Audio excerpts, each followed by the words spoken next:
'Cause it's just loose lips. I chat better than I sing, so go ahead and enjoy.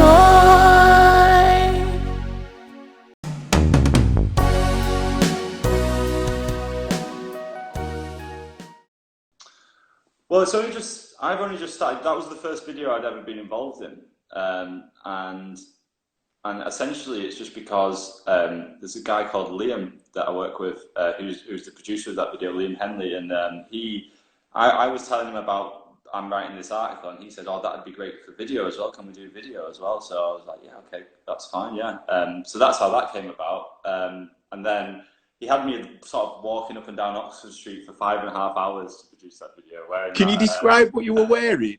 Yeah, of course, yeah. So basically, it all happened because there was this PR company who had they were doing a thing with hotels, so they were trying to promote a certain chain of hotels, and then as a publicity stunt, they created the space optimizing jacket, which was like essentially a big balloon that blew up on your thing, and it was to help tourists. It was like ostentatiously to help tourists with like crowded tubes and things like that, but really it was just a gimmick to promote the hotels.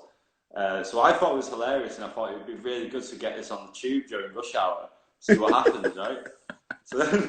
So then I got in touch with the PR company and actually went to their offices to try the suit on and stuff. And I was going to use their suit, but unfortunately they wanted to control the scenario. From what I remember, they wanted to do it on a certain time, do it in a certain way and stuff, and we just kind of wanted to do it our own way.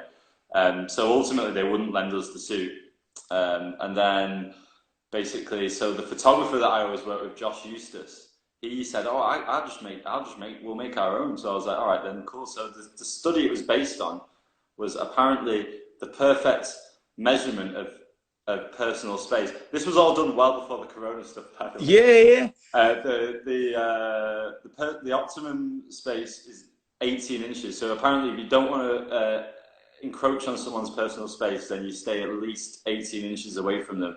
So we made the suit, and all the sort of points were 18 inches. So we made these tubes. Originally going to use pool noodle, which is the stuff that you have in swimming pools. Right. Oh yeah. Yeah. And then we realized that it was actually much cheaper to have pipe insulator.